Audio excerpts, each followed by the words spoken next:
Hello everyone, welcome to Byju's exam prep. आप सभी लोगों का स्वागत है फ्रेंड्स आज के इस लेक्चर में, जिसमें फ्रेंड्स हम लोग हमारा जो महा मैराथन चल रहा है हिस्ट्री, सिविक्स, ज्योग्राफी, पेडागोजी का, इसको एक कदम और आगे बढ़ाएंगे। प्लस फ्रेंड्स आप लोगों के लिए एक सरप्राइज है इस सेशन के अंदर में, वो भी मैं आप लोगों को बताऊंगा। जल्दी जल्दी से आप सभी लोग, जितने भी लोग यहाँ पर में जुड़े हुए हैं, जल्दी जल्दी से जुड़ते जाइए। यहाँ पर मैं बता देंगे, आवाज आप लोगों को बराबर से आ रही है, स्ट्रीमिंग भी आप सभी लोगों को बराबर है, क्योंकि एक बहुत इंपॉर्टेंट वाली अनाउंसमेंट आप लोगों के लिए करनी है हमने यहाँ पर में। ठीक है, जल्दी जल्दी से कर दीजिए आप लोग, आवाज बता देंगे यहाँ पर। चलिए, बहुत बढ़िया, सभी का स्वागत है फ्रेंड्स, सभी को आदाब, नमस्कार, सत श्री अकाल, ladies and gentleman, boys and girls. तो सभी को गुड इवनिंग। यहाँ पर में जितने भी लोग जुड़े हुए हैं फ्रेंड्स, एक चीज आप लोगों को महसूस हो रही होगी, आप लोग ऑब्जर्व कर रहे होंगे कि आप लोगों का जो कॉन्फिडेंस है और जो मोटिवेशन है वो धीरे धीरे बढ़ रहा है। आप लोगों को एसएसटी पसंद आने लगा है, आप लोगों को हिस्ट्री, सिविक्स, ज्योग्राफी पढ़ने में अब मजा आने लगी है, और ये सबसे बड़ी बात है। तो कितने लोग ऐसे हैं जिन लोगों को ये फील हो रहा है, वो एक बार बता देंगे मुझे कि कितने लोग ऐसे हैं यहाँ पर में जिन लोगों को ये फील हो रहा है कि जी हाँ सर, अब एसएसटी पढ़ने में ही मजा आ रही है। अब तो ऐसा लग रहा है कि कई सारे कमेंट्स मैंने देखे कल कमेंट बॉक्स के अंदर में, कल वाले लेक्चर के नीचे में, कि सर एसएसटी पढ़ने में अब ऐसा लग रहा है कि एसएसटी ही पढ़ते रहे दिन भर। बट ऐसा भी मत कीजिए कि सिर्फ एसएसटी ही पढ़ रहे हो, बाकी सब्जेक्ट्स भी पढ़िए आप लोग एसएसटी के साथ साथ में। और ये बहुत अच्छी बात है कि एसएसटी अब आप लोगों को पसंद आ रहा है। जो सब्जेक्ट में लोगों को लगता था कि हिस्ट्री पढ़ना मतलब नींद लाने की कहानियां है, हिस्ट्री नींद आती है हिस्ट्री से, ज्योग्राफी समझ नहीं आता, सिविक्स के अंदर में क्या बात हो रही है पता नहीं, और पेडागोजी को तो पता ही नहीं करना क्या चाहता है वो, क्या ऐसा लगता है सारे ऑप्शन सही। अब आप लोगों को सारी चीजें समझ आ रही है और मजा आ रही है, मजे में आप लोग कर रहे हो। काफी सारे बच्चों ने, एक बच्ची ने लिखा है कि सर टेस्ट के अंदर में पहले 15-16 नंबर आते थे, 10 दिन लेक्चर देखा आपका और 10 दिन के अंदर में 40+ चले गए, सिर्फ 10 दिन के अंदर में मॉक टेस्ट के अंदर में नंबर। तो ये बहुत अच्छी बात है। अभी किसी ने लिखा है, प्रिया चोपड़ा, प्रिया लिख रहे हैं यहाँ पर में कि 50-55 नंबर आ रहे हैं सर अब तो 60 में से, तो अभी लिखा है प्रिया ने यहाँ पर में, तो बहुत अच्छी बात है फ्रेंड्स। आगे में हम और ऐसी ही चीजें करेंगे, आगे में और ऐसे ही हम लोग आगे बढ़ेंगे। एक बार सभी लोग जल्दी से लाइक एंड शेयर कर दीजिए, क्योंकि नेक्स्ट स्लाइड में एक बहुत ही इंपॉर्टेंट वाली अनाउंसमेंट है आप लोगों के लिए मेरे पास में। ठीक है, उससे हम लोग फिर स्टार्ट करते हैं। जल्दी से मैं आप लोगों को बता दूंगा कि क्या है पूरा का पूरा सिस्टम, कैसे हम लोग इसको करने वाले हैं, और क्या क्या आप लोगों का इस चीज के अंदर में रहेगा। ठीक है, चलो, आई होप कर दिया होगा आप लोगों ने। एक बार मेरे को कमेंट करके भी बता देंगे कि जी हाँ सर कर दिया है, कमेंट कर दिया है, और लाइक कर दिया है, और शेयर भी कर दिया है। चलिए, बहुत बढ़िया। अब देखिए फ्रेंड्स, मैं आप लोगों को बताता हूं कि आप लोगों के लिए क्या होने वाला है। हिस्ट्री, सिविक्स, ज्योग्राफी और साथ में साथ पेडागोजी। आप लोगों ने कहा था कि सर एक बड़ा सेशन लेना जिसके अंदर में पूरी प्रैक्टिस हो जाए, पूरा का पूरा सिलेबस आप लोगों का कंप्लीट हो जाए, और उसी को ध्यान में रखते हुए आप लोगों के लिए फ्रेंड्स 7 तारीख को, ठीक है, 7 जो जनवरी है आप लोगों का, इस दिन फ्रेंड्स हम लोगों ने एक महा मैराथन रखा है आप लोगों के लिए, महा मैराथन एसएसटी की, मैराथन एसएसटी की, जिसके अंदर में फ्रेंड्स हम लोग जितने भी हमारे कंसेप्ट्स है उसकी पूरी रिवीजन करेंगे, संपूर्ण रिवीजन करने वाले हैं। अब यहां तक बात नहीं रुकेंगी हमारी। आप लोगों का देखिए क्या होगा, ध्यान से समझना आप लोग। 7 तारीख को आप लोगों का, 7 जनवरी को आपकी महा मैराथन होंगी। इस 7 तारीख की मैराथन को आपको पूरा देखना है, अच्छे से, पूरा अच्छे से देखना है आपने। क्यों देखना है मैं बताता हूं आप लोगों को रीजन ये है फ्रेंड्स, क्योंकि उसके अगले दिन 8 तारीख को, 8 जनवरी को आप लोगों की टेस्ट होंगी। जो मैंने आप लोगों से कहा था ना, 60 नंबर की टेस्ट लूंगा आप लोगों की, और वो जो टेस्ट होंगी आप लोगों की, वो उसमें वो क्वेश्चन नहीं होंगे जो 7 तारीख को पढ़ाया है। 7 तारीख को जो आपको समझाया है मैंने, जो आपको एक्सप्लेन किया है मैंने 7 तारीख को, उस पर बेस्ड मैं आपसे 60 क्वेश्चन लूंगा, एग्जैक्ट एग्जाम पैटर्न पर बेस्ड। जैसे एग्जाम में जिस स्थिति में क्वेश्चन आते हैं, जैसे क्वेश्चन आते हैं, पहले जो आता है सेक्शन, फिर दूसरा सेक्शन आता है, फिर तीसरा, फिर चौथा सेक्शन, वैसे ही आपकी टेस्ट लूंगा। इसी वजह से 7 तारीख को सभी को लाइव आना है, क्योंकि 8 को ही आप लोगों की टेस्ट होने वाली है, तो सभी लोग उसको लेंगे। लंबा सेशन चलेगा फ्रेंड्स, क्योंकि पूरा A to Z कंसेप्ट मैं आप लोगों के क्लियर करने वाला हूं यहां पर मैं। तो 7 को पूरा, और ऐसा नहीं कि सिर्फ 7 का देखना है और 5-6 आपको लेक्चर नहीं देखने, वो भी देखने हैं आप लोगों ने, ठीक है, क्योंकि उसमें से भी मैं कुछ कंसेप्ट आप लोगों के लूंगा। बट मेन जो रहेगा आपका 7 के कंसेप्ट पर बेस्ड क्वेश्चन रहेंगे। एक भी क्वेश्चन मैं वो वाला नहीं डालूंगा जो 7 को लिया है। उसके ऊपर में जो एक्सप्लेनेशन दूंगा ना, एक्सप्लेनेशन ऐसा बनाऊंगा कि उसके ऊपर में 10 क्वेश्चन बन जाए आप लोगों के, यहां पर में भी आपका क्लियर हो और एग्जाम में भी जाकर क्लियर हो। 10 क्वेश्चन के बराबर हर एक क्वेश्चन के अंदर में इंफॉर्मेशन रहेंगी आपकी। तो 7 को सभी को लाइव आ जाना है, अभी से अलार्म सेट करके रख लेंगे सभी के सभी लोग। ये बड़ी इंफॉर्मेशन है फ्रेंड्स, अभी से इसकी तैयारी तैयारी शुरू कर दी है। अगर पसंद आ गया है, आपको लग रहा है कि ये मेहनत काम आएगी, तो एक बार लाइक एंड शेयर सभी लोग कर देंगे। जितने भी 2000 लोग जुड़ चुके हैं, सारे के सारे लोग इस सेशन को फैला देंगे और लाइक जरूर कर देंगे सेशन को, ठीक है। जी हाँ, 9 से पहले ही करवा दूंगा सारी की सारी। टाइम जो है आपका वही रहेगा 5 बजे वाला, 7 तारीख को। नाउ फ्रेंड, पहले क्वेश्चन की तरफ में आगे बढ़ते हैं हम लोग। हमारे पहला क्वेश्चन आप लोगों की स्क्रीन के ऊपर में आजा भाई जल्दी से। जी, ये रहा। आपको बताना है फ्रेंड, देखिए इंपॉर्टेंट क्वेश्चन, इसको इंपॉर्टेंट मार्क करना है आप लोगों ने। आपको बताना है कि blank encircles the continent of Antarctica, ठीक है। ब्लैंक एक ओशियन है जो अंटार्कटिका को घेरे हुए है, अंटार्कटिका महाद्वीप को घेरे हुए है, ठीक है। ये जो है फ्रेंड्स उत्तर की और ये उत्तर की ओर 60 डिग्री दक्षिण अक्षांश तक विस्तृत है, अंटार्कटिका को घेरा हुआ है। और आपको बताना है फ्रेंड कि 60 डिग्री जो दक्षिणी अक्षांश है आप लोगों का, 60 डिग्री साउथ लैटिट्यूड है, वहां तक ये फैला हुआ है। तो बताइए जल्दी से इसका आंसर क्या होगा। कौन सा वाला, सिंपल भाषा में ये बात करूं मैं आपसे, तो कौन सा वाला महासागर है जो अंटार्कटिका के पास में है? Atlantic ocean, Arctic ocean, southern ocean या पैसिफिक ओशियन? इंपॉर्टेंट मार्क करो इस क्वेश्चन को आप लोग, सभी लोग चाहो तो स्क्रीनशॉट ले लो। आंसर जो है फ्रेंड्स आप लोगों का हो जाएगा यहां पर में सदर्न ओशियन। समझो कैसे बात को, ये है हमारा पूरा का पूरा मैप, आप देख पा रहे हो इसको, ठीक है। ये मैप है, यहां पर में देखिए ये है इक्वेटर, ये इक्वेटर है आपका, इक्वेटर 0 डिग्री वाली लाइन, ठीक है। इसके ऊपर में जाओगे तो नॉर्थ आता है, इसके नीचे में जाओगे तो साउथ वाला आता है, ठीक है। यहां पर में है आर्कटिक ओशियन, आर्कटिक वाला इलाका, और नीचे में यहां पर में अंटार्कटिका, नीचे में यहां अंटार्कटिका है। अंटार्कटिका के पास में यहां पर में जो 60 डिग्री वाली लाइन है, ये जो 60 डिग्री साउथ वाली लाइन है ना, यहां से, मतलब इसको ऐसा कर लो आप लोग, 60 डिग्री साउथ वाली लाइन है। यहां पर में जो समुद्र है, ये वाला जो समुद्र है इधर में, इस समुद्र को सदर्न ओशियन कहा जाता है। बोल के बताओ क्या बोला जाता है, बोलो जल्दी से मेरे साथ में बोलो। सदर्न ओशियन, दक्षिणी महासागर बोला जाता है इसको। सभी लोग बोलेंगे दक्षिणी महासागर बोला जाता है इसको, दक्षिणी महासागर, ठीक है। एक आप लोगों को मैं एक ऊपर से एक इमेज दिखाता हूं। मान लीजिए हम पृथ्वी को ऐसा गोल करके, ऐसा नीचे से जाके ऐसा देख रहे हैं हम लोग, अरे पृथ्वी क्या हालचाल, ऐसा देख रहे हैं हम लोग पृथ्वी को, तो ऐसा दिखाई देंगी आपको। ये है अंटार्कटिका, अंटार्कटिका, और ये है सदर्न, ये 60 डिग्री वाली लाइन है आप लोगों की, 60 डिग्री वाला सर्कल, और ये जो पूरा एरिया है ये है आप लोगों का सदर्न एशियन ओशियन, आप लोगों का दक्षिणी महासागर अंटार्कटिका को घेरे हुए है। तो अंटार्कटिका के को घेरे हुए जो आपका पूरा ओशियन है उसको सदर्न ओशियन कहा जाता है। यही वाला क्वेश्चन आप लोगों से यहां पर में पूछा गया था। सिंपल सी बात है जो आप यहां पर में देख पा रहे हो इस तरीके से, ठीक है। ओके, दक्षिणी सागर, और इसी को दक्षिणी सागर को ही क्या बोला जाता है फ्रेंड्स, इसी को, ठीक है, अंटार्कटिक ओशियन भी बोला जाता है। अंटार्कटिक ओशियन भी इसी को कहा जाता है क्योंकि अंटार्कटिक के पास में है, अंटार्कटिक ओशियन भी बोलते हैं इसको, सदर्न ओशियन को। याद रहेगा अभी आप लोगों को हमेशा। चलिए नेक्स्ट क्वेश्चन की तरफ में आगे बढ़ते हैं फ्रेंड्स। ये क्वेश्चन आप लोगों का 8 जनवरी 2022 को पूछा गया था एग्जाम के अंदर में, 8 जनवरी 2022 को। एक बार सभी लोग जल्दी जल्दी से लाइक एंड शेयर कर देंगे फ्रेंड्स इस सेशन को, जहां भी आप लोग शेयर कर सकते हो, जितने भी लोग यहां पर में जुड़े हुए हैं। देखिए आपको बोला गया है कि military expedition into southern India, दक्षिण भारत के अंदर में पहली बार कौन से राजा के समय में, दिल्ली सल्तनत में कौन से राजा के समय में आक्रमण हुआ था? Very very important point friends, और ये क्वेश्चन आपका आ भी चुका है, और ये आपका केवीएस, DSSB, सुपर टेट, ठीक है, एनवीएस, वहां भी पूछा जा सकता है। सीटेट में तो आ ही चुका है और आगे में भी आएगा आपका। और 2 इंफॉर्मेशन है वो भी देता हूं आप लोगों को इस क्वेश्चन के साथ में मैं। तो सदर्न इंडिया में, दक्षिण भारत के अंदर में, दिल्ली सल्तनत यहां पर में थी, दक्षिण भारत में पहली बार किसके समय में आक्रमण हुआ था? अलाउद्दीन खिलजी के समय में। याद करो इस चीज को आप लोग, अलाउद्दीन खिलजी के समय में पहली बार आक्रमण हुआ था दक्षिण भारत के समय में, ठीक है। तो ये याद रखना है फ्रेंड्स। ये मान लीजिए दिल्ली सल्तनत थी, पहले इस इलाके में फैली हुई थी, इस इलाके के अंदर में, ओके, छोटे से इलाके के अंदर में। लेकिन दिल्ली सल्तनत जो है वो पहली बार दक्षिण भारत के समय में, दक्षिण इलाके के अंदर में, साउथ इंडिया के अंदर में, कब, किसके समय में एक्सपांड हुई, ये आप देख सकते हो इस समय में, दक्षिण भारत के अंदर में। ये शुरुआत हुई थी अलाउद्दीन खिलजी के समय में, first time in south India, south India लिखो। दिल्ली सल्तनत के समय में पहली बार दक्षिण भारत पर हमला किसके समय में हुआ था? अभी के अभी लिखेंगे सभी के सभी लोग, मुझे लिखकर चाहिए आप लोगों से, सभी के सभी कमेंट करेंगे फ्रेंड। देखिए मैं पूरा अपना 100% दे रहा हूं, अपनी पूरी जान लगा रहा हूं, मुझे चाहिए कि आप लोग भी पूरा एफर्ट्स के साथ में पढ़े यहां पर में। तो दक्षिण भारत के अंदर में अलाउद्दीन खिलजी।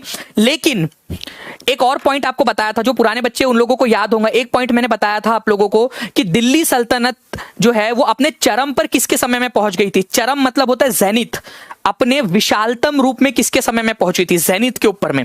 तो ज़ेनिथ पर या अपने विशालतम रूप में पहुंच गई थी फ्रेंड्स मोहम्मद तुगलक के समय में।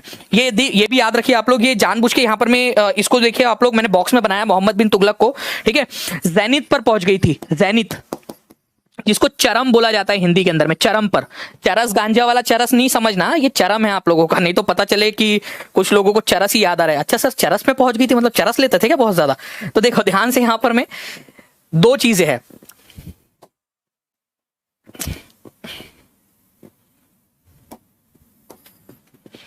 अरे इधर में देखिए, अलाउद्दीन खिलजी के समय में, अलाउद्दीन खिलजी, खिलजी वंश का शासक था। खिलजी के समय में पहली बार दक्षिण भारत के ऊपर में हमला हुआ था। तुगलक वंश का जो शासक था, तुगलक वंश का मोहम्मद बिन तुगलक, उसके समय में दिल्ली सल्तनत अपने चरम पर पहुंच गई थी, सबसे बड़े लेवल पर पहुंच गई थी, ठीक है। तो ये आप लोग याद रखेंगे दोनों पॉइंट। तो अगर मैं आप लोगों से बोलूं कि पहली बार दक्षिण भारत पर हमला किसके समय में हुआ था, तो पहली बार हमला दक्षिण भारत पर अलाउद्दीन खिलजी, और पूरे चरम पर पहुंच गई थी मोहम्मद बिन तुगलक के समय में, सबसे बड़ी दिल्ली सल्तनत हो गई थी।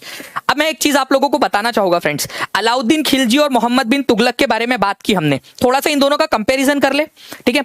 आप एक काम करो, ठीक है, हम लोग जो है ना, समझ लीजिए कि सास है, आप भी सास हो, मैं भी सास हूं, हम लोग ना चुगलियां करते हैं, थोड़ी सी चुगली, ठीक है, चुगली करेंगे। एक बहू मान लो किसी की अलाउद्दीन खिलजी है और एक मान लो मोहम्मद बिन तुगलक है, दोनों की थोड़ी सी चुगली करते हैं। क्या हुआ था इनके समय में, देखिए ध्यान से।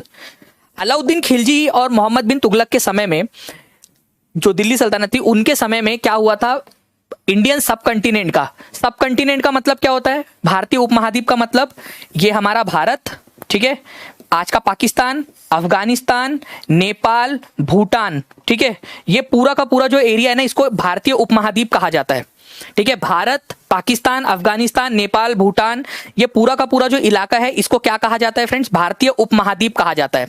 तो भारतीय उपमहाद्वीप का बहुत बड़ा हिस्सा अभी भी, ठीक है, इनके कंट्रोल के बाहर था, दिल्ली सल्तनत के कंट्रोल के बाहर था, ये याद रखना है। इसको बोलो, बोल के बताओ मुझे, चलो करो मेरे साथ चुगली करना भी सीखना है आप लोगों ने यहां पर में, कि मोहम्मद बिन तुगलक और अलाउद्दीन खिलजी के समय काल के अंदर में सब कंटिनेंट का बहुत बड़ा हिस्सा अभी भी दिल्ली सल्तनत की पहुंच के बाहर था, आउटसाइड था, याद हो गया। इसके अलावा दिल्ली में बैठे बैठे दूर दराज के इलाकों को कंट्रोल करना बड़ा मुश्किल काम था। मान लीजिए आप दिल्ली में बैठे हो और यहाँ बंगाल के अंदर में बगावत हो जाती है, तो दिल्ली में बैठे बैठे बंगाल जैसे सुदूर इलाकों को कंट्रोल करना बहुत मुश्किल काम था, बहुत मुश्किल काम था। यहां से बैठे बैठे कैसे कंट्रोल करेंगे? ना टेलीफोन था उस समय में, ना इंटरनेट था, ना व्हाट्सएप था कि कैसे कंट्रोल कर ले। संदेश पहुंचाना है तो भी एक हफ्ता, दो हफ्ते लग जाते थे संदेश पहुंचाने में भी। तो दिल्ली में बैठे बैठे यहाँ के इलाकों को कंट्रोल करना बहुत मुश्किल काम था इनके समय में। तो बड़ा हिस्सा एक तो बाहर था, और अगर कोई हिस्सा दूर का आ भी जाता था कंट्रोल में, तो उसको कंट्रोल करना बहुत मुश्किल हो जाता था। बंगाल जैसे दूर के इलाकों को कंट्रोल करना बहुत मुश्किल काम था। मैं आपको बता दूं फ्रेंड्स कि जो, जस्ट अ सेकेंड, यहां पर में गंगा का जो मैदानी इलाका है, ये जो है मान लीजिए यहां से गंगा नदी बहती है, ठीक है, तो गंगा का जो मैदानी इलाका था, ये वाला इलाका, यहां पर में बहुत घने जंगल हुआ करते थे। इस इलाके में बहुत घने जंगल हुआ करते थे। इन घने जंगलों को पैठना या इन घने जंगलों के अंदर में आक्रमण करना बहुत मुश्किल काम था। ये दिल्ली में यहां चलो शासन था, बट इन घने जंगलों के अंदर, अंदरूनी इलाके के अंदर में घुसना बहुत मुश्किल था। मैं आप लोगों को कहता हूं कि आप लोग जाइए जंगल पर आक्रमण कीजिए। आप लोगों का क्या पोजीशन होगी, आप क्या कहोगे, आप बताओ, ठीक है, आप लोग क्या कहोगे अगर मैं आपसे कहूं कि जंगल में आपको आक्रमण करना है और जंगली इलाकों के अंदर में आपको घुसना है और बहुत समय तक आक्रमण करके रखना है, कब्जा करके रखना है? तो पहली बात तो बड़ा मुश्किल काम था अंदर में जंगली इलाकों में घुसना, क्योंकि जंगल था, बहुत घना जंगल था यहां पर में। कई बार कोशिश की गई, अलाउद्दीन खिलजी के समय में भी और मोहम्मद बिन तुगलक के समय में बार बार कोशिश की गई अंदर में घुसने की, इस घने जंगलों के अंदर में, गंगा के मैदानी इलाकों के घने जंगल में। बट हर बार क्या होता था फ्रेंड्स, थोड़े समय के लिए कब्जा होता था, फिर छूट जाता था, थोड़े समय के लिए कब्जा होता था, फिर कुछ लोग तो बुरे जाएंगे ही नहीं करके हम लोग। लेकिन मान लो अगर आप चले भी गए तो इतना बीहड़ इलाका था, ये खतरनाक इलाका था कि यहां पर में कब्जा छूट जाता था, ठीक है। मतलब कि जो गंगा का फॉरेस्टेड इलाका था, वहां पर में पहली बात तो बहुत ज्यादा पेनिट्रेट करना बहुत मुश्किल काम था। अगर हमला किया भी गया वहां पर में, तो थोड़े ही शॉर्ट ड्यूरेशन के लिए हमला किया जाता था, मतलब थोड़े समय तक कंट्रोल में रखते थे, फिर वो कब्जा छूट जाता था, ठीक है, क्योंकि कंट्रोल नहीं कर पाते थे। फिर 10 12 15 साल के बाद में वापस से हमला किए, फिर थोड़ी देर के लिए कंट्रोल किए, फिर छूट गया कंट्रोल अपना उसके ऊपर में। क्यों? क्योंकि ये इलाका वैसा था, बहुत ही घना जंगल था वहां पर में। तो क्या एक बार हमला किया गया? नहीं, बार बार हमला किया गया इन घने जंगलों के ऊपर में, और हर बार थोड़े समय के लिए कब्जा रह पाता था, फिर कब्जा छूट जाता था। ये वाली बात आपको याद रखनी है। ये अलाउद्दीन खिलजी और मोहम्मद बिन तुगलक के बारे में। नाउ फ्रेंड्स, अब मैं आप लोगों को बड़ा वाला क्वेश्चन दिखाना चाहूंगा। मैं चाहता हूं कि आप लोग इस क्वेश्चन को कीजिए यहां पर में अच्छे से। पूरा पॉइंट पढ़िए आप लोग। जिसने इस क्वेश्चन को कर डाला उसकी लाइफ झिंगा लाला है भाई। जंगल का राजा कौन था? जंगल का कोई राजा नहीं था वहां पर में, मतलब आदिवासी लोग रहा करते थे, अलग अलग जनजातियां रहा करती थी।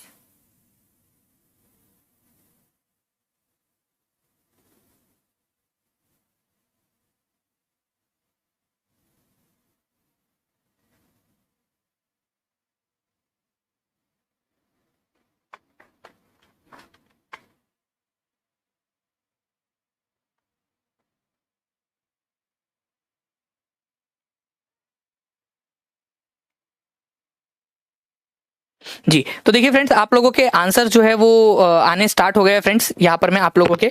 तो खलजी और तुगलक वंश के अंतर्गत प्रशासन के बारे में क्या सही है, सही है वाला आप लोगों को बताना है।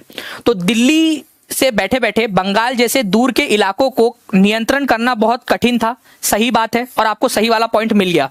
It was difficult to control distant lands या distant provinces like Bengal from Delhi. Delhi से बैठे बैठे दूर के इलाकों को कंट्रोल करना बहुत मुश्किल काम था। यहां पर में है दिल्ली, यहां बंगाल है, ऐसे दूर के इलाकों को कंट्रोल करना बहुत मुश्किल काम था, सही बात है। अलाउद्दीन खिलजी और मोहम्मद बिन तुगलक के समय में मैदानी इलाकों पर जोर जबरदस्ती से लंबे समय तक अधिकार रखा गया। लंबे समय तक रखा गया था क्या अधिकार? गंगा का जो मैदानी इलाका था ये वाला, जहां पर में बहुत ज्यादा घने जंगल थे, वहां लंबे समय तक रख पाए थे या छोटे समय तक रख पाए थे? कम समय तक रख पाए थे, कम समय तक, बहुत शॉर्ट टाइम के लिए। लॉन्गर ड्यूरेशन नहीं, शॉर्टर ड्यूरेशन होना चाहिए था। शॉर्ट ड्यूरेशन के लिए ही रख पाते थे वो कंट्रोल। हमला करते थे, थोड़े समय तक रखते थे कंट्रोल, फिर कंट्रोल छूट जाता था क्योंकि बीहड़ इलाका था बहुत ज्यादा। तो ये लंबे की वजह से ये खत्म हो गया आपका। उपमहाद्वीप का काफी बड़ा हिस्सा दिल्ली सुल्तानों के अधिकार में रहा। अभी आप लोगों को थोड़ी देर पहले मैंने बताया कि सब कंटिनेंट का बड़ा हिस्सा जो है उनके कंट्रोल के बाहर था, अधिकार में नहीं था, बाहर था। ये अफगानिस्तान की इधर साइड वाला इलाका, पाकिस्तान का ये बंगाल, नेपाल, भूटान, इधर साइड वाले इलाके अभी भी कंट्रोल के बाहर थे उनके, ठीक है। तो उपमहाद्वीप का काफी बड़ा हिस्सा दिल्ली के अधिकारों के अंदर में था, यह भी गलत है आप लोगों का।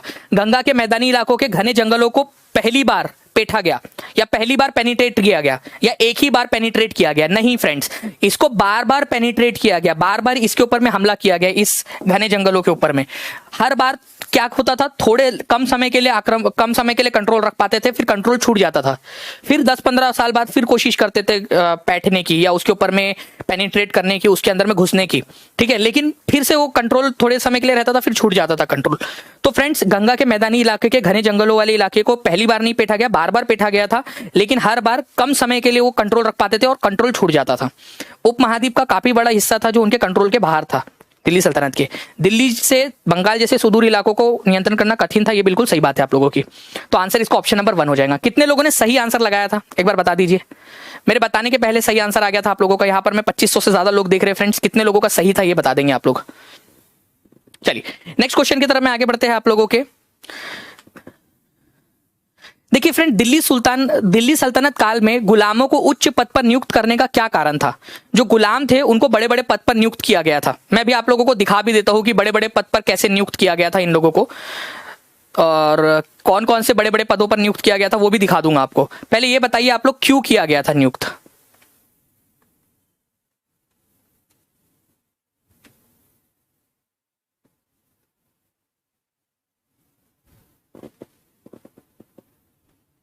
इंपॉर्टेंट क्वेश्चन है फ्रेंड्स, इसका आंसर कीजिए आप सभी लोग।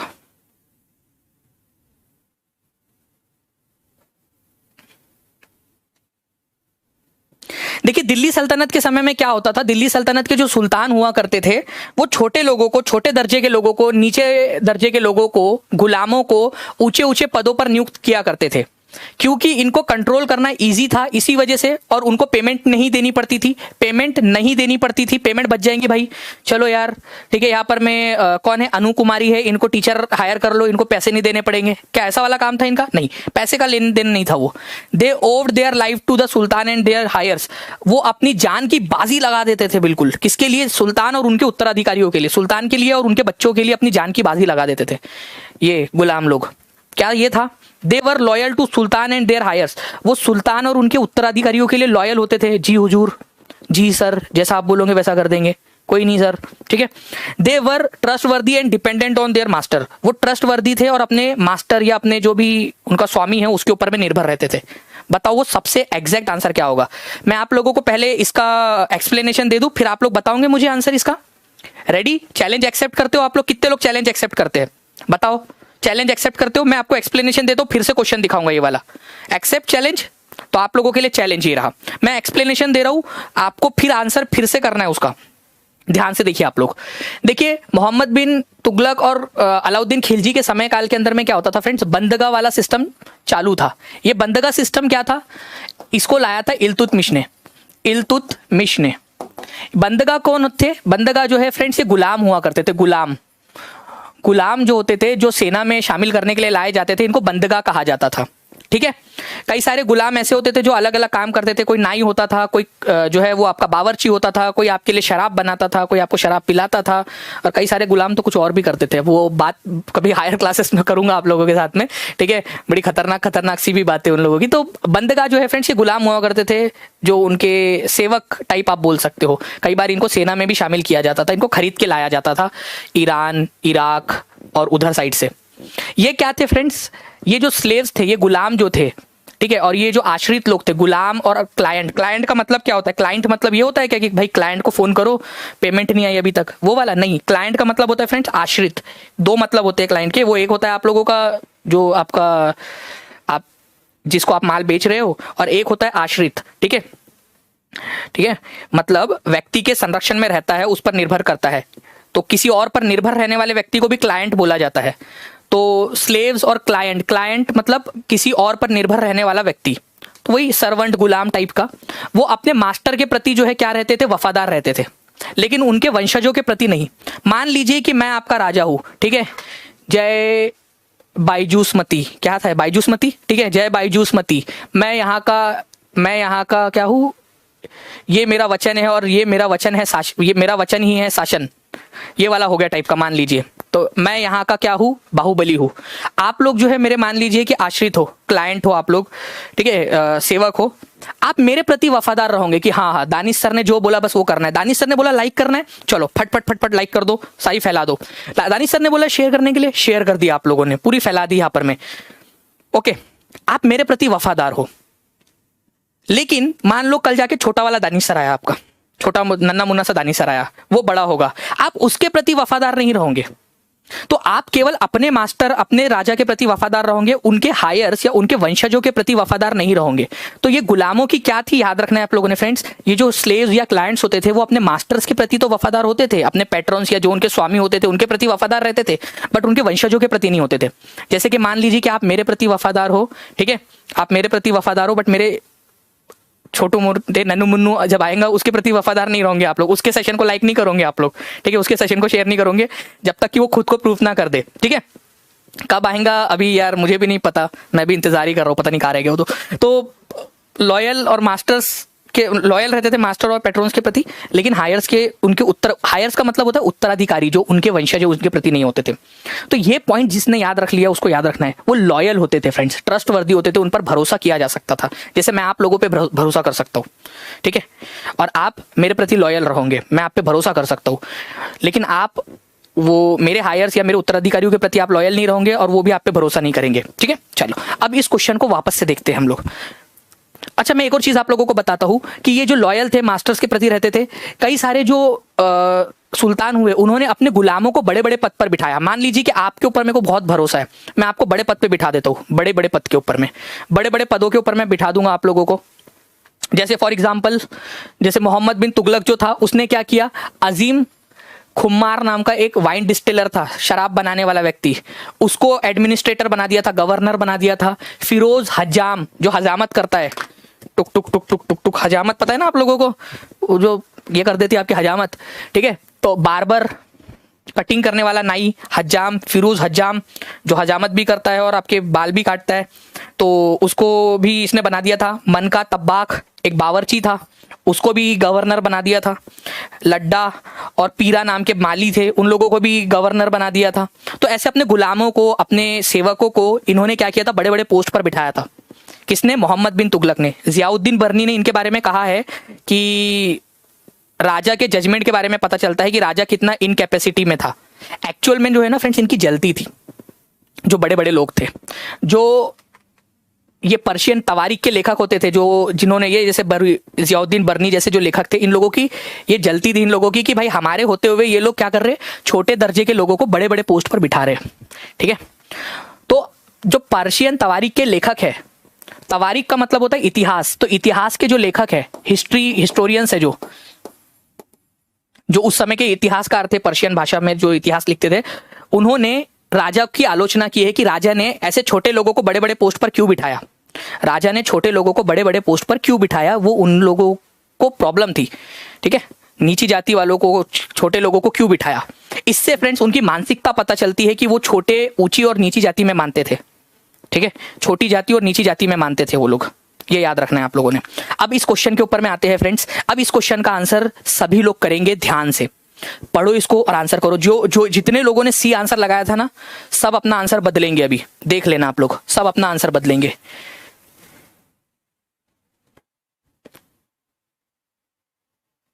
नील की खेती पढ़ाइए सर प्लीज। नील की खेती कैसे करते वो पढ़ाओ, या नील की खेती के बारे में पढ़ाओ? ऐसे मैंने बहुत बार पढ़ाया, मैं लगा दूंगा वापस से क्वेश्चन।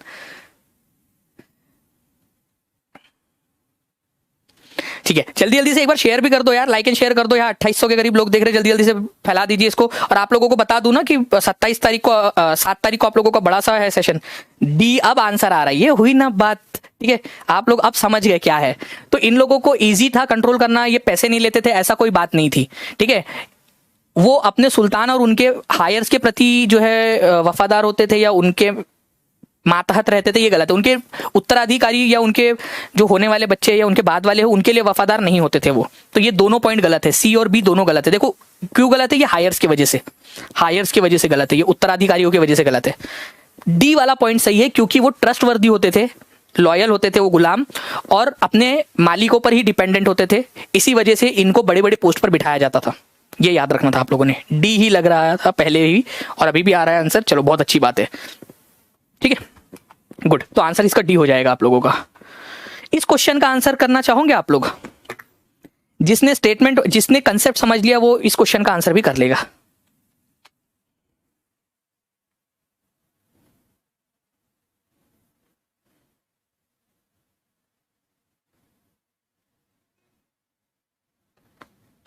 मोनिका प्रजापति, रिवीजन करो ज्यादा से ज्यादा, जो मेरे पुराने सेशन से उसको भी अच्छे से देखो आप, ठीक है। Danish sir SST Byju's exam पे पैसा कुछ डालोगे, आपको मिल जाएंगे बहुत सारे वीडियोस, आप वो कीजिए। पेडागोजी का भी वीडियो है आपका, उसको भी कीजिए। सर हम छोटे दानिश के प्रति भी वफादार रहेंगे।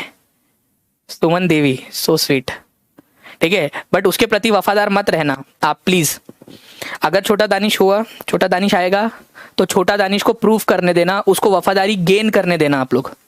जस्ट बिकॉज कि दानिश छोटा दानिश है, वो इस वजह से उसके प्रति वफादार रहोगे, ये उसके साथ इनजस्टिस होगा। अगर उसमें काबिलियत होंगी, अगर वो उतना काबिल होगा, उतनी मेहनत करने के लिए रेडी होगा, तो ही वो उस वफादारी का हकदार होगा, अदरवाइज नहीं होगा। आंसर देखिए यहां पर मैं आप लोग, statement A, statement B. Muhammad Tughlaq जो था फ्रेंड्स, उसको क्रिटिसाइज किया गया क्योंकि उसने वाइन डिस्टिलर, शराब बनाने वालों को, ठीक है, नाई को, रसोइयों को बड़े बड़े पद पर नियुक्त किया गया था, उसकी आलोचना की गई। सही बात है, ये पहला वाला कथन सही है, मोहम्मद बिन तुगलक की आलोचना की गई थी, ठीक है। उसके बाद में यह उस समय प्रचलित सामाजिक आर्थिक रूढ़ियों को दर्शाता है, ये दर्शाता है कि कैसी उस समय की व्यवस्था थी। ये भी बिल्कुल सही है आप लोगों का, कि ये बताता है कि कैसी व्यवस्था थी उस समय की, क्या सोच थी उन लोगों की। तो both A and B are false, ये तो हो ही नहीं सकता क्योंकि दोनों के दोनों सही है, ठीक है। और क्या हो सकता है, both A and B are true, A is true but B is false बोला है तो ये भी आंसर नहीं हो सकता, क्योंकि बी भी सही है, आपको वो उस समय की व्यवस्था के बारे में बताता है, तो सी भी आंसर नहीं हो सकता आपका। तो बी और डी में से ही हो सकता है आंसर, बी और डी में से। तो both A and B are true but B is not the correct inference of A. ये गलत है, क्योंकि फ्रेंड्स बी जो है ना ये सही इन्फरेंस है। अगर आप ए को पढ़ोगे तो आपको यही पता चलेगा, बी पता चलेगा ए को पढ़ने के बाद में। ए को पढ़िए आप, मोहम्मद बिन तुगलक की आलोचना की गई क्योंकि उसने छोटे लोगों को बड़े बड़े पद पर बिठाया। तो उस समय की सामाजिक और आर्थिक रूढ़ियों का पता चलता है कि ये लोग छोटे बड़े में मानते थे, आर्थिक छोटे बड़े के अंदर में मानते थे। तो ए के वजह से बी इन्फरेंस निकल रहा है। इन्फरेंस का मतलब होता है निष्कर्ष। ये पढ़ने पर यही तो पता चल रहा है कि ये लोगों की सामाजिक रूढ़िवादिता थी करके, स्टीरियोटाइपिंग था इन लोगों का, है ना। तो आंसर आप लोगों को ऑप्शन नंबर डी होगा। कितने लोगों का सही था यहां पर में? ओके, कितने लोगों का सही है?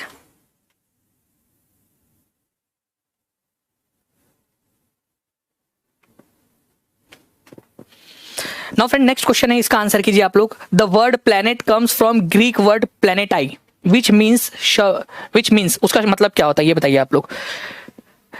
शब्द प्लैनेट या जो आप लोगों का ग्रह शब्द है वो ग्रीक शब्द प्लैनेटाई से आया है। वेरी इंपॉर्टेंट पॉइंट, इसको मार्क करो आप लोग कि ग्रीक शब्द प्लैनेटाई से आया है। प्लैनेट शब्द कौन से भाषा से उत्पत्ति हुई है ये आप लोग कमेंट में अभी के अभी लिखेंगे, आप सभी लोग अभी के अभी लिखेंगे पहली बात, ठीक है। 2850 से ज्यादा लोग हो चुके हैं, 2100 से ज्यादा लाइक हो गए। लाइक एंड शेयर का नंबर जल्दी जल्दी से बढ़ा देंगे फ्रेंड्स, सभी लोग लाइक एंड शेयर करते रहेंगे सभी। यहां पर मैं आप लोगों को बोला है प्लैनेट शब्द जो है प्लैनेटाई नाम के ग्रीक शब्द से आया है। उसका मतलब क्या होता है? वेंडरर्स, परिभ्रमक, ठीक है, स्टार्स, सेलेस्टियल या ऑब्जेक्ट्स, क्या होता है इसका मतलब? सब लोग जो है यहां पर में औरंगजेब आया था सर सीटेट में। औरंगजेब सीटेट में कहां से आ गया? वो तो मर गया था ना 1707 में, उसके बारे में क्वेश्चन आया होगा। औरंगजेब कहां से आएगा सीटेट में? ठीक है, मैं क्वेश्चन करा दूंगा आपको, डोंट वरी, कल करा दूंगा औरंगजेब के ऊपर में क्वेश्चन।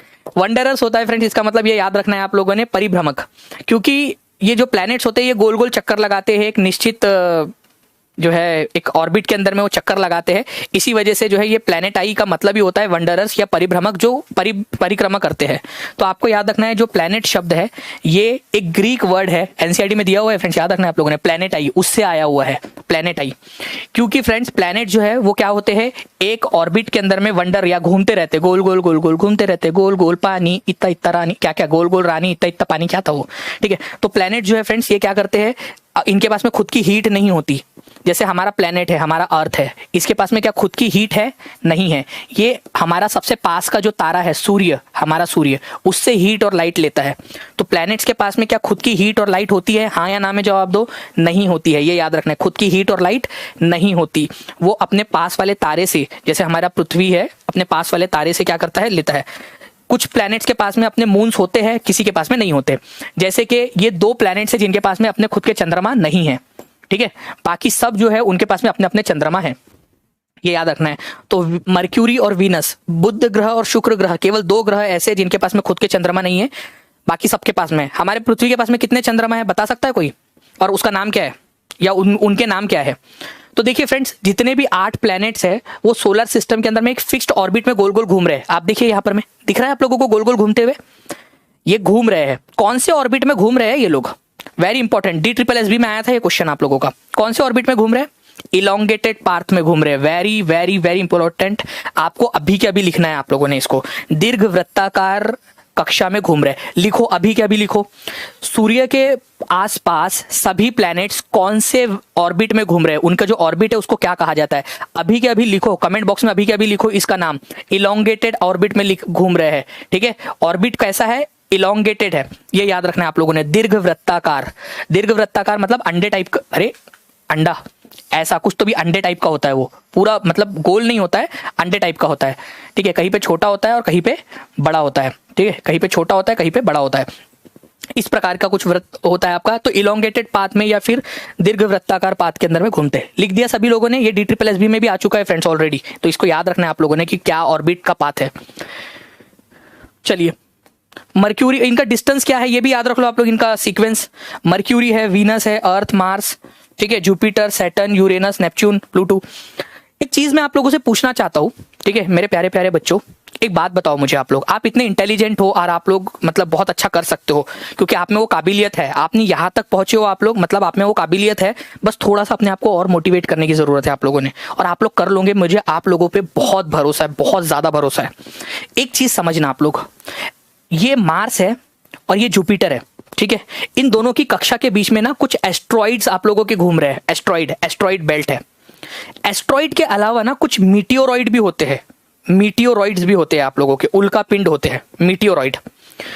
एस्ट्रॉइड जो है वो मार्स और जुपिटर के बीच में घूम रहे हैं ज्यादातर एस्ट्रॉइड, बट ऐसा नहीं है कि एस्ट्रॉइड जो है कहीं और है ही नहीं। ज्यादातर एस्ट्रॉइड जो है वो आपके मार्स और जुपिटर, मंगल ग्रह और बृहस्पति ग्रह की कक्षा के बीच में घूम रहे हैं, सूरज का चक्कर लगा रहे हैं, नो डाउट सूरज का चक्कर लगा रहे हैं, बट केवल और केवल यहीं पे घूम रहे हैं, ये गलत बात है। केवल, ऐसा नहीं है कि कहीं और है ही नहीं, वो और भी है जो सूरज का चक्कर लगा रहे हैं, बट ज्यादातर मैक्सिमम जो है वो कहां पर में, यहां पर में है। इनमें से कई बार क्या होता है, मान लो ये एस्ट्रॉइड है, इसका टुकड़ा टूट गया, वो ना नादान परिंदा टाइप का इधर उधर घूमते रहता है, कई बार जो है वो एक आध इसका टुकड़ा टूटकर पृथ्वी पर भी गिर जाता है, जिसको मीटियोरॉइड कहा जाता है, ठीक है। तो एस्ट्रॉइड और मीटियोरॉइड ऐसा नहीं है कि केवल और केवल मार्स और जुपिटर के बीच में ही मिलेंगे, आपको और भी जगह पे मिलते हैं, बट ज्यादातर जो एस्ट्रॉइड है वो आप लोगों को मार्स और जुपिटर की कक्षा के बीच में मिलते हैं। इसी वजह से कहा जाता है कि मीटियोरॉइड बेल्ट कहां पर में है, बेल्ट, तो वो है आपका मार्स और जुपिटर की कक्षा के बीच में, बट इसके अलावा भी मिलते हैं अलग जगहों पे भी, ठीक है। चलिए, ये याद रखना है आप लोगों ने। मर्क्यूरी जो है फ्रेंड्स, ये याद रखेंगे आप लोग कि सबसे पास वाला ग्रह है, 88 डेज में सूरज का चक्कर लगाता है, 88 डेज के अंदर में, 88 डेज के अंदर में सूरज का चक्कर लगा लेता है। तो ये आप लोग थोड़ा सा इसको याद रखोगे। तो इस क्वेश्चन का आंसर क्या था आप लोगों का कि भाई प्लैनेटरी का मतलब क्या होता है, वंडरर्स होता है, परिभ्रमक होता है। चलिए नेक्स्ट क्वेश्चन की तरफ में आगे बढ़ते हैं। इस क्वेश्चन का आंसर कीजिए, फिर नेक्स्ट क्वेश्चन मैं आप लोगों को दिखाता हूं इस इंफॉर्मेशन पर बेस्ड, जो मैंने इंफॉर्मेशन आप लोगों को दी है उसके ऊपर में बेस्ड।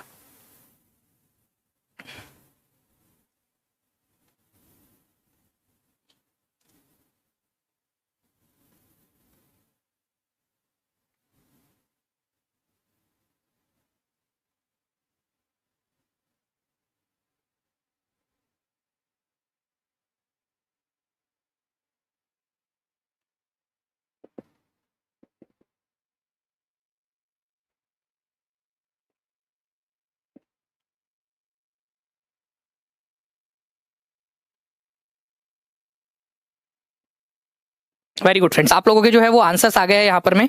देखिए यहाँ पर में क्वेश्चन आप लोगों को बोला गया है कि ईसा मसीह के 12 धर्म प्रचारक शिष्यों में से, ईसा मसीह के शिष्य थे 12 जो दुनिया के अलग अलग कोनों में गए, अलग अलग जगहों पे गए, उनमें से एक भारत आए थे।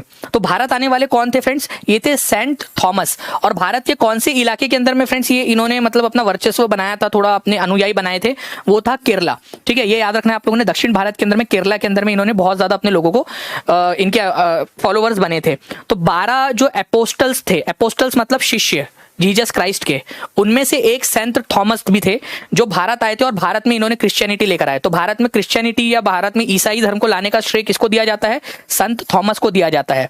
ये ईसा मसीह के धर्मदूत थे, उनके शिष्य थे, ठीक है।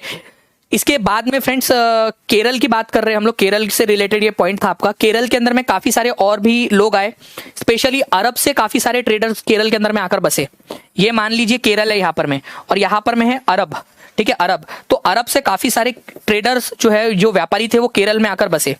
तो यहाँ पर में काफी सारे मुस्लिम धर्म के भी लोग रहते हैं, हिंदू धर्म, मुस्लिम धर्म, ठीक है, कि ईसाई धर्म, अलग अलग धर्मों के लोग जो है वो केरल में आपको देखने के लिए मिलेंगे। तो डाइवर्सिटी का एक बहुत अच्छा एग्जाम्पल है केरल। केरल में डाइवर्सिटी बहुत ज्यादा है, धार्मिक विविधता बहुत सारी है, ईसाई, मुस्लिम, हिंदू, अलग अलग धर्म के लोग यहाँ पर में देखने के लिए मिलते हैं। इवन आपको यहाँ पर में जैन अनुयायी भी बहुत सारी संख्या में मिलते हैं आप लोगों को, जैन धर्म के अनुयायी। इब्न बतूता जो था, इसने एक बार जो है फ्रेंड्स कहा था अपने ट्रैवलॉग के अंदर में कि मुस्लिम कम्युनिटी यहाँ पर में रहती है, मुस्लिम कम्युनिटी रहती है और उनको बहुत ज्यादा रिस्पेक्ट दी जाती है। ये क्वेश्चन आया था एग्जाम के अंदर में कि इब्न बतूता ने कौन से इलाके के बारे में कहा था कि यहाँ पर में मुस्लिम लोग रहते हैं, मुस्लिम समुदाय रहता है और बहुत ही हाईली रिस्पेक्टेड कम्युनिटी है वहां की। तो उसने केरला के बारे में कहा था, ये उसका आंसर था फ्रेंड्स उस क्वेश्चन का। तो इब्न बतूता ने कौन से इलाके के लिए कहा था, तो याद रखना है केरला के लिए कहा था। इंपॉर्टेंट पॉइंट है, 3000 क्रॉस हो गए, कॉन्ग्रेचुलेशन, पूरी सोशल आर्मी को कॉन्ग्रेचुलेशन। तो इब्न बतूता ने कहा था, ये याद रखना है आप लोगों ने, केरल के बारे में मुस्लिम कम्युनिटी के लिए, ठीक है। इंपॉर्टेंट पॉइंट याद रखेंगे, एग्जाम के अंदर में आप लोगों से पूछा जा सकता है। ठीक है, नेक्स्ट पॉइंट की तरफ में आगे बढ़ते हैं फ्रेंड्स। आप लोगों के नेक्स्ट क्वेश्चन, इस क्वेश्चन का आंसर मुझे चाहिए आप लोगों से सभी से, ठीक है, सभी से। इब्न बतूता कहां से आया था ये मेरे को कमेंट करके बताना है आप लोगों ने। इब्न बतूता कहां से आया था, ये बहुत सारे एग्जाम में आ चुका है। किसके समय में आया था ये भी बताएंगे आप लोग। कहां से आया था, कहां से आया था, कहां है ये, कहां से आया था, किसके समय आया था, किसके समय, किसके समय में आया था ये भी आप बताएंगे। किसके समय में आया था ये भी बताएंगे आप लोग जी। लाइक भी करते रहो यार जल्दी जल्दी से, और कमेंट्स में सभी लोग आंसर करते रहेंगे इसका। देखिए, निम्नलिखित में से कौन सा उल्का पिंड के बारे में सही है, मीटियोरॉइड्स के बारे में सही है। तो मीटियोरॉइड्स हमारे सोलर सिस्टम के अंदर में है friends. These are small pieces of rocks, ठीक है, मूविंग अराउंड द सन, जो सन के अराउंड में घूम रहे हैं। They are only found between the orbits of Mars and Jupiter. ये ओनली शब्द में आपके कान, आंख, नाक, गला जो है वो आपका खड़ा हो जाना चाहिए फ्रेंड्स। आप लोगों को पता है, मैंने कहा था इवन आप खुद भी खड़े हो जाओगे तो चलेगा ओनली शब्द देखते ही, क्योंकि 90% टाइम जहां पर में ये ओनली शब्द होता है वो गलत होने के चांसेस होते हैं। 90%, 100 नहीं है, तो ये गलत है आपका, क्योंकि ये केवल और केवल वहां नहीं पाए जाते, बाहर भी पाए जाते, कई बार पृथ्वी पे भी आके गिर जाते हैं। They have their own heat and light, नहीं, ये मीटियोरॉइड्स के पास में खुद की हीट और लाइट नहीं होती। वो भी सूरज, और सूरज जो है ना उसी से हीट और लाइट को लेते हैं। तो हमारे सोलर सिस्टम में केवल हीट और लाइट का स्रोत एक ही है, सूरज, मीटियोरॉइड नहीं है। इवन हमारे खुद की पृथ्वी के पास में हीट और लाइट नहीं है खुद की, तो ये क्या छोटे छोटे मीटियोरॉइड्स के पास में रहेगा, इतने बड़े हो गए ये लोग, ठीक है। Their shape is described as geoid, उनके शेप को जियोइड कहा जाता है, नहीं। अब बात जियोइड की निकली है तो मैं पूरा डिटेल में जाऊंगा अब आप लोगों की जियोइड के अंदर में, ठीक है। जियोइड जो है फ्रेंड्स, ये याद रखना है, पृथ्वी के लिए यूज किया जाता है, अर्थ के लिए। अर्थ का जो शेप है उसको जियोइड कहा जाता है, स्पेशल नाम है अर्थ के शेप का, जियोइड। तो ये भी आप लोगों का गलत है, मीटियोरॉइड को नहीं, अर्थ के शेप को जियोइड कहा जाता है, ठीक है। भू आब कहा जाता है अर्थ के, पृथ्वी के शेप को, मीटियोरॉइड के नहीं। तो ये याद रखना है। मैं क्वेश्चन कराता हूँ जियोइड वाला, डोंट वरी, आप टेंशन ना लीजिए, अभी इसका पोस्टमार्टम करता हूँ जियोइड का मैं। तो आंसर इसका होगा कि स्मॉल पीसेस होते हैं चट्टानों के, जो सूरज के अराउंड घूम रहे हैं और कई बार घूमते घूमते हमारे पृथ्वी के ऊपर में धड़ाम से गिर जाते हैं, ठीक है। और यही जो है आपको टूटते हुए तारों की तरह दिखाई देते हैं। कौन से वाले पृथ्वी के कौन से लेयर के अंदर में जलते हैं ये मीटियोरॉइड आकर, ये बताएंगे आप लोग मुझे, पृथ्वी के कौन से लेयर में आकर जल जाते हैं। मोहम्मद बिन तुगलक नहीं। देखो, इब्न बतूता कहां से आया था, अगर ये पॉइंट आप लोग बोल रहे हो तो याद रखना है आप लोगों ने फ्रेंड्स, इब्न बतूता जो है मोरक्को से आया था, ठीक है। मोरक्को, मोरक्को नॉर्थ अफ्रीका से, नॉर्थ अफ्रीका, अमेरिका नहीं है, अफ्रीका, अफ्रीका में एक कंट्री है, ठीक है, नॉर्दर्न अफ्रीका के अंदर में, वहां पर में मोरक्को नाम का देश है, अफ्रीका में, उत्तरी अफ्रीका के अंदर में मोरक्को नाम का देश है, वहां से आया था ये किसके समय में आया था, मोहम्मद बिन तुगलक के समय में आया था, मोहम्मद बिन तुगलक के समय में। इसने एक पुस्तक लिखी है जिसका नाम है रेहला, रेहला नाम की बुक लिखी है, बुक का नाम है रेहला, मोहम्मद बिन तुगलक की, सॉरी इब्न बतूता की। और जो उज्बेकिस्तान बता रहे हैं ना वो अलग है। बताओ जल्दी से, उज्बेकिस्तान से कौन आया था, क्योंकि किसी ने अभी उज्बेकिस्तान भी लिखा था। इस क्वेश्चन का आंसर कीजिए आप लोग। जी हाँ, देखिए फ्रेंड्स, मैं आप लोगों को फिर से बता दूं एक बार कि आप लोगों का जो है ना 7 तारीख को एक बड़ा सेशन होने वाला है। जो लोग स्टार्टिंग से नहीं जुड़े थे उन लोगों के लिए मैं एक बार बता देता हूं कि 7 तारीख को आप लोगों की मैराथन होने वाली है, ठीक है, बड़ी मैराथन होगी। और इसके लिए काफी ज्यादा पीछे से फ्रेंड्स सारी पूरी टीम ने ही एफर्ट किया है, मेरा अकेले का एफर्ट नहीं है, पूरी टीम का एफर्ट है उसके ऊपर में, ठीक है। शशि सर का है पीछे से, हमारे संजीव सर है उनका एफर्ट है, और पूरी बायजूस एग्जाम प्रेप की जो टीम है वो एफर्ट करती है आप लोगों के लिए। तो आप लोग क्या करोगे फ्रेंड्स, वो सेशन जो है, क्योंकि उसके बाद में मैं आप लोगों का और टेस्ट भी लेने वाला हूँ फिर इसी वजह से। तो आप लोगों को बताना है कि स्थल समीर और समुद्री समीर और लू कौन सी पवनें हैं।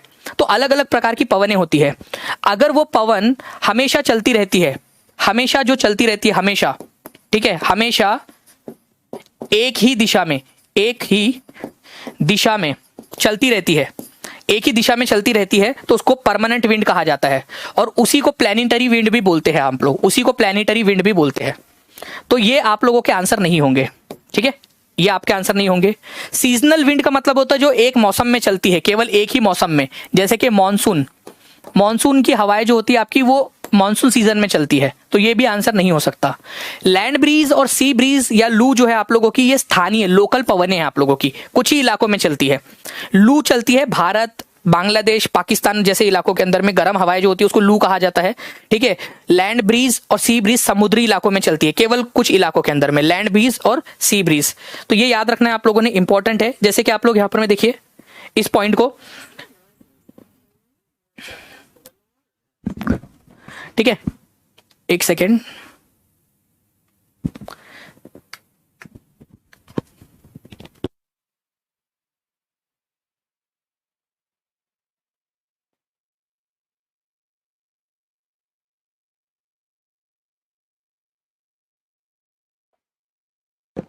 जी, तो देखिए फ्रेंड्स, यहां पर मैं अगर हम लोग बात करें तो जो लैंड ब्रीज और सी ब्रीज होती है आप लोगों की, वो ऐसा होता है कि समुद्र के किनारे के ऊपर में अगर समुद्र की तरफ से हवाएं जमीन की तरफ में आ रही है तो उसको सी ब्रीज बोला जाता है, जहां से वो आ रही होती है उसको वो नाम दिया जाता है।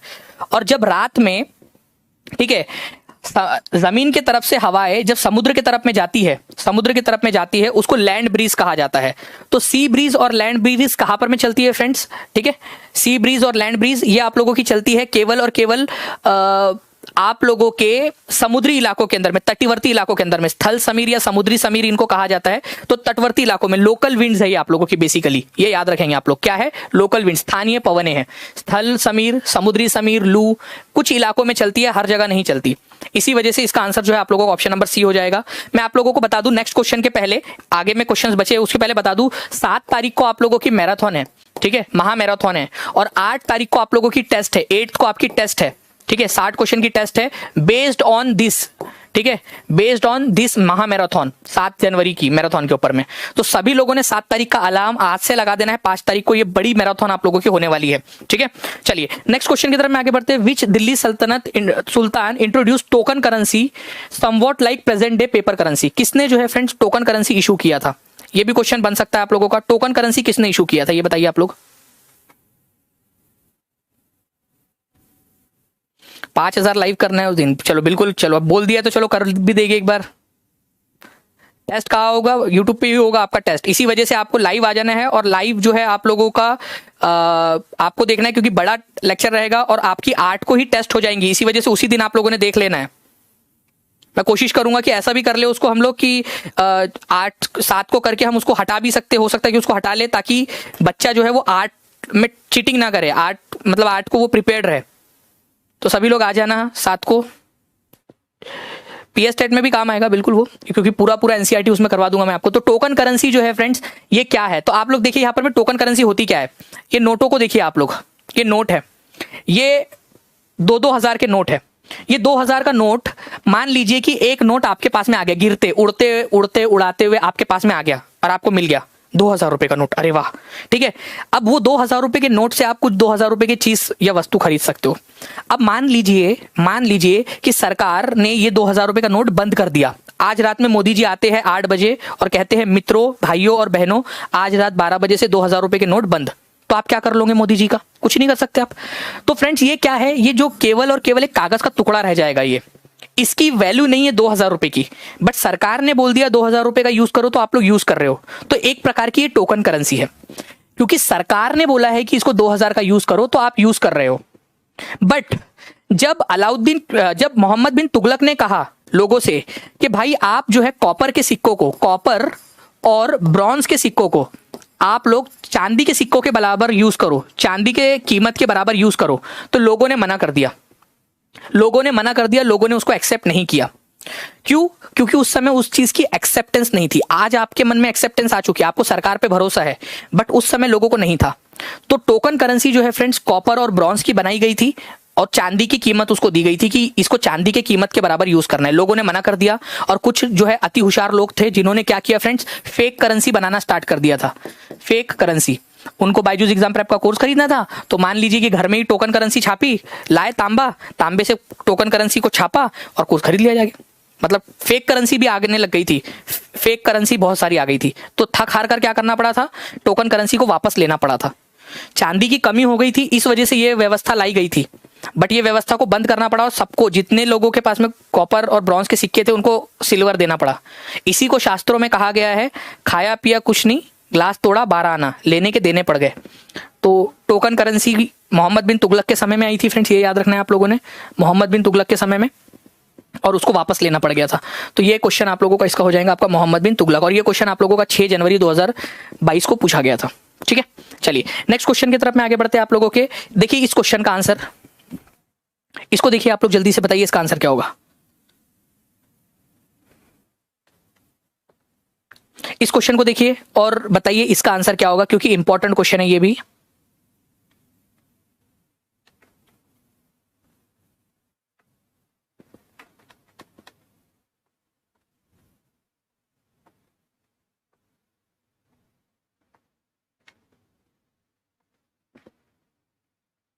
जी, तो देखिए फ्रेंड्स, यहां पर मैं आप लोगों को बोला है कि निम्नलिखित में से किस शैल में, कौन सी वाली रॉक में जीवाश्म मिलने की संभावना है।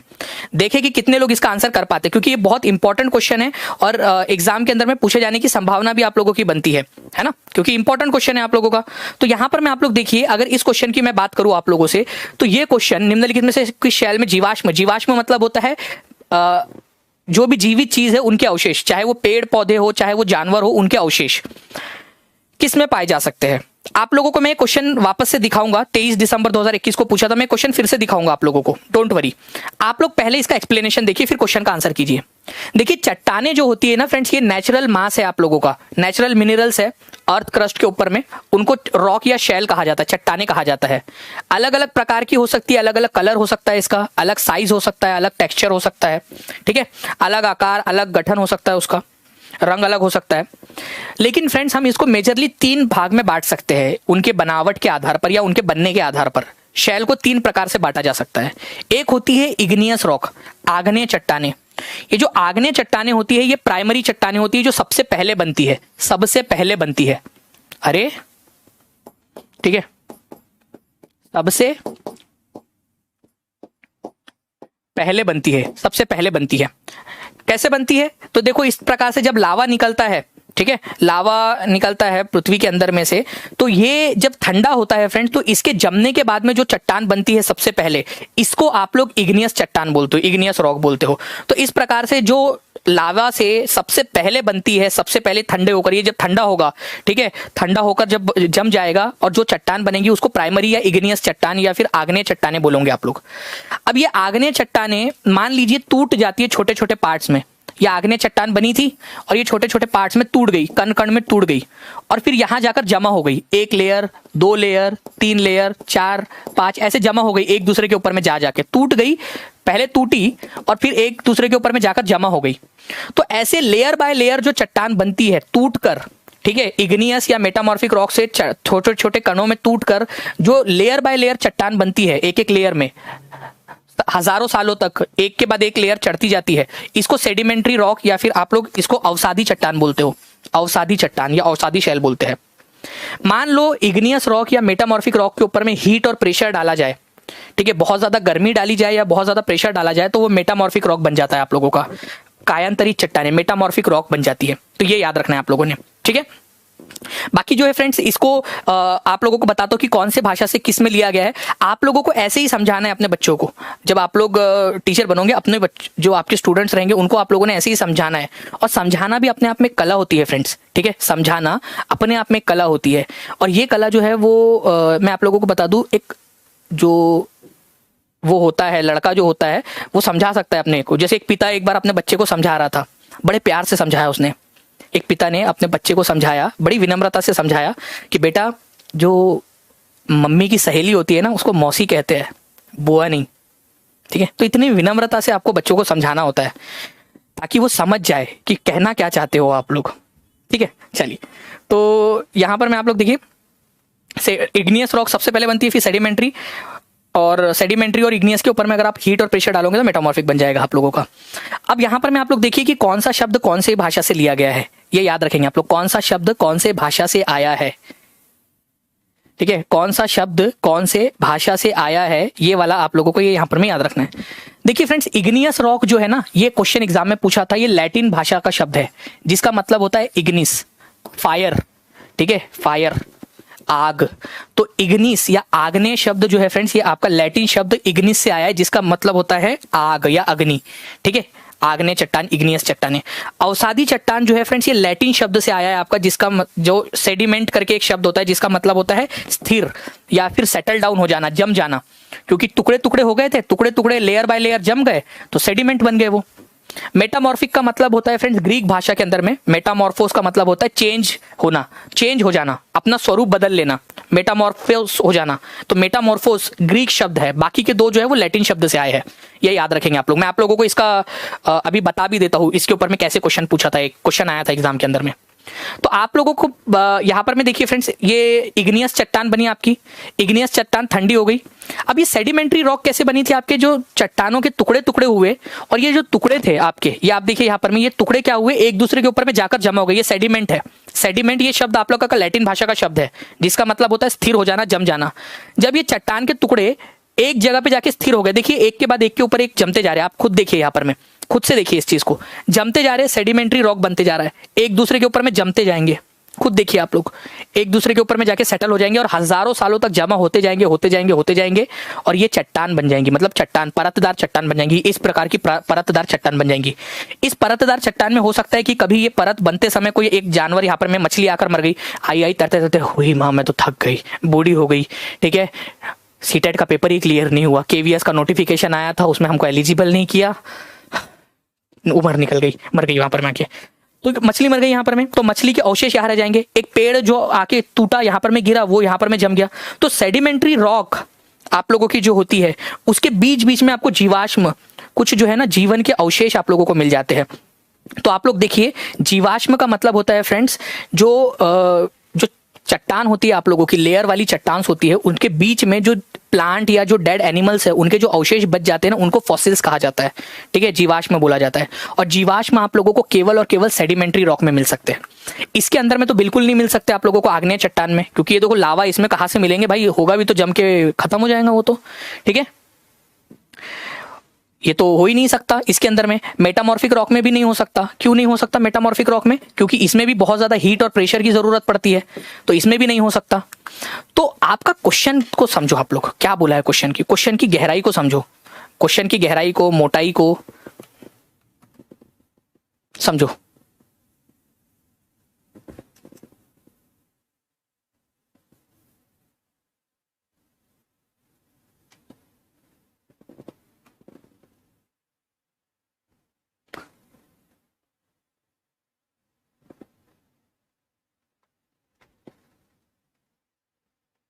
समझ गए आप लोग यहां पर में, इस क्वेश्चन का आंसर आ गया आप लोगों का।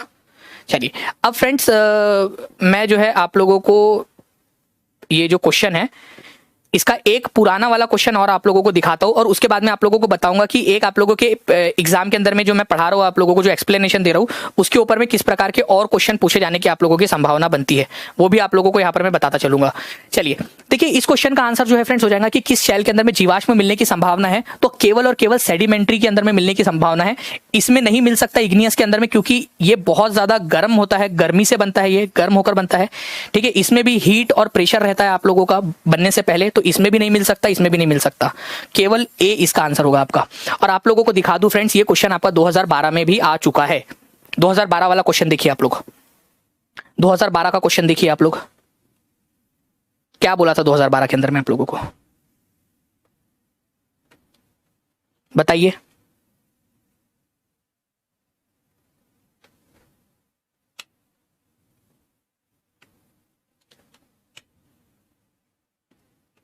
ठीक है, देख लिया आप लोगों ने। तो देखिए, जब कोई शिलाखंड दबाव और कठोरता के कारण परतदार शेल में बदल जाता है, लेयर बाय लेयर शेल में बदल जाता है, लेयर्स बना लेता है, लेयर्स, ठीक है, कंप्रेस हो जाता है और लेयर बाय लेयर बन जाता है, layer by layer, layer layer, ये इंपॉर्टेंट कीवर्ड है आप लोगों का, लेयर। तो इसको सेडिमेंट्री रॉक बोलते हो आप लोग, अवसादी चट्टान बोलते हो, परतदार शेल में बदल जाता है तो, ठीक है।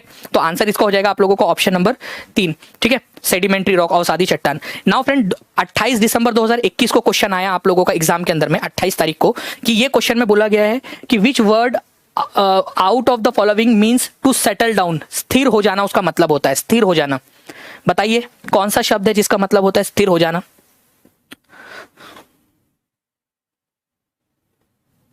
हिस्ट्री भी करा दीजिए सर, मैं पूरा हिस्ट्री भी करा रहा हूं, कहीं का स्टार्टिंग में मैंने हिस्ट्री के भी क्वेश्चंस लिए थे।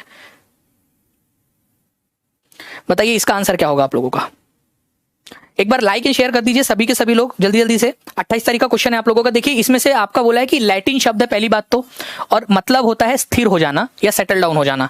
तो आंसर आप लोगों का देखिए क्या होगा, आप लोग खुद करना आंसर। इग्नियस रॉक जो है ये उत्पत्ति हुई है लैटिन वर्ड इग्निस से, जिसका मतलब होता है फायर, क्योंकि सबसे पहले यही चट्टान बनती है, प्राइमरी रॉक है आपकी ये, सबसे पहले यही बनती है, ये ज्वालामुखी से निकलने वाले लावा के बाद से, है ना। जब ये लावा ठंडा हो जाता है उसके बाद बनती है इग्नियस रॉक, है ना। तो ये आग शब्द से या लैटिन में जो इग्निस शब्द है उससे बना है ये इग्नियस रॉक। सेडिमेंट्री रॉक जो है ये बना है सेडिमेंटम से। सेडिमेंटम का मतलब होता है सेटल डाउन या स्थिर हो जाना, ठीक है। सेडिमेंटम का मतलब होता है स्थिर हो जाना। अवसादी चट्टान जो है लैटिन शब्द सेडिमेंटम से बनी है। और कायांतरित या मेटामॉर्फिक रॉक जो है ये ग्रीक शब्द मेटामॉर्फस से बनी है, जिसका मतलब होता है स्वरूप को चेंज कर लेना, ठीक है। चेंज द फॉर्म, या फिर फॉर्म को चेंज कर लेना, अपने अवतार को चेंज कर लेना, ठीक है। तो इग्निस शब्द जो है फ्रेंड्स आप लोगों का लैटिन भाषा का एक शब्द है, उससे बना है, जिसका जो होता है इग्निस, ठीक है, जिसका मतलब होता है फायर। मैं पूरा एक्सप्लेन कर रहा हूं आप लोगों को, आप लोग आंसर बताएंगे इसका क्या होगा। आंसर आप लोग बताइए, मैं पूरा एक्सप्लेन करूंगा आपको। सेडिमेंटम जो है फ्रेंड्स, ये सेडिमेंट्री रॉक जो है ना, ये भी लैटिन भाषा का शब्द है पहली बात तो, ठीक है, लैटिन है ये, और इसका मतलब होता है स्थिर हो जाना, ठीक है, स्थिर हो जाना या फिर सेटल डाउन हो जाना। और जो मेटामॉर्फिक है आप लोगों का मेटामॉर्फेज या मेटामॉर्फोस जो है, ये मेटामॉर्फिक रॉक के लिए इस्तेमाल होता है, और ये ग्रीक भाषा का शब्द है, ग्रीक भाषा का शब्द है फ्रेंड्स, ये याद रखना है आप लोगों ने, ग्रीक भाषा का शब्द है। तो आंसर आपका होगा ऑप्शन नंबर बी, ठीक है। समझ में आ गया आप लोगों को यहाँ पर में? किसी को कोई डाउट, कोई दिक्कत, कोई शुबा, कोई दिक्कत? इसमें पूरा आपको बता दिया। अब आपको इग्निस पूछे, सेडिमेंटम पूछे, मेटामॉर्फेस पूछे, कुछ भी पूछे, आपको अब कोई दिक्कत नहीं होगी। मेटामॉर्फेस का मतलब होता है अपने स्वरूप को चेंज करना, ठीक है। चलिए नाउ फ्रेंड्स, मैं आप लोगों को फिर से याद दिला दूं, जितने भी बच्चे वापस से जुड़े हैं मैं फिर से याद दिला रहा हूं आप लोगों को, 7 जनवरी को आपकी महा मैराथन है, महा मैराथन, जिसके अंदर में हम लोग पूरा का पूरा कंटेंट पढ़ने वाले हैं। और आप सभी लोगों को लाइव रहना है, पूरा 2 घंटे, 3 घंटे, 4 घंटे, जितना देर चलेंगी क्लास लाइव रहना है। क्योंकि फ्रेंड्स हो सकता है कि वो क्लास आपको बाद में ना मिले, क्योंकि उसका कारण यह है कि 7 तारीख के बाद 8 तारीख को, 8 जनवरी को इसके ऊपर में आपकी टेस्ट है, ठीक है, इसकी टेस्ट है 8 जनवरी को, और इसके ऊपर में बेस्ड रहेंगी वो, उसके एक्सप्लेनेशन के ऊपर में बेस्ड रहेंगी वो। क्वेश्चन वही नहीं रहेंगे, उसका जो एक्सप्लेनेशन रहेगा ना, जो क्वेश्चन में एक्सप्लेनेशन दिया है उस पे बेस्ड है। जैसे ये क्वेश्चन था आप लोगों का, सेडिमेंटम वाला क्वेश्चन पूछा था, हो सकता है मैं वहां पर मैं मेटामॉर्फिक वाला डाल दूं आप लोगों से और कुछ घुमा के क्वेश्चन पूछूं, तो आपकी प्रैक्टिस वैसे करवाऊंगा मैं। तो एक्सप्लेनेशन पर बेस्ड रहेंगी। तो 7 तारीख वाला क्वेश्चन सभी को लाइव देखना है, क्योंकि 8 तारीख को ही उसकी टेस्ट है आप लोगों की, और हो सकता है कि टेस्ट लेने के लिए इसको हटा भी दिया जाए, ताकि सारे बच्चे जो है, जिन लोगों ने पढ़ा हुआ हो, वही वाले बच्चे जो है अच्छे से इसको टेस्ट को दे पाए, कोई चीटिंग ना हो उसके अंदर में, ठीक है। तो जिन बच्चों का, जो बच्चे पढ़ेंगे अच्छे से, उसका फायदा होना चाहिए। तो ये टेस्ट भी आपको देना है 8 तारीख को। 7 तारीख को मैराथन के अंदर में भी आपने पार्टिसिपेट करना है। 5 बजे होगी क्लास, कल लग जाएगी आप लोगों की। मैं भी लिंक शेयर कर दूंगा आप लोगों के साथ में, और आप लोगों की क्लास लग भी जाएंगी, मोस्ट प्रोबेबली आज या कल तक लग जाएंगी। लिंक शेयर कर दूंगा, उसको लाइक करके नोटिफिकेशन ऑन जरूर कर लेना, ठीक है। नोटिफाई मी का ऑप्शन जरूर कर देना उसको, और उसको लाइक भी जरूर कर देना जैसे ही सेशन लग जाता है आप लोगों का। आज या कल में लग जाएगा सेशन आप लोगों के लिए, ठीक है। मैं अपने तरफ से पूरी मेहनत कर रहा हूँ, आप लोगों से मेहनत की उम्मीद करता हूँ मैं। टाइम 5 बजे ही रहेगा आप लोगों का, और जो भी कंटेंट है आपके, जो इंपॉर्टेंट कंसेप्ट है, सारे के सारे करवा दूंगा आपका, ओके। चलिए बाकी मिलते हैं हम लोग नेक्स्ट लेक्चर में। लेक्चर कैसा लगा फ्रेंड्स, आप लोग मेरे को कमेंट करके जरूर बताएंगे, और एक दूसरे के कमेंट्स को भी लाइक कर दिया करो, जैसे आप लोगों ने कल भी किया था। काफी सारे लोगों ने एक दूसरे के कमेंट्स को लाइक भी किया था, अच्छी बात है, ऐसे ही कर दीजिए आप लोग। पूरा बायजूस एग्जाम परिवार आप लोगों के साथ में है फ्रेंड्स, ठीक है, आप लोगों के इस सफर के अंदर में। तो इसको मिलते हैं हम लोग हमारे लेक्चर में, कल भी मिलेंगे 5 बजे, और परसों ये वाला लेक्चर करेंगे फिर हम लोग महा मैराथन वाला, ठीक है। चलो लाइक एंड शेयर कर देना, कमेंट करके बताना कैसा है आपका लेक्चर, कैसा लगा। मिलते हैं हम लोग। Thank you very much, take care and bye, God bless you all. Thank you friends, bye, thank you.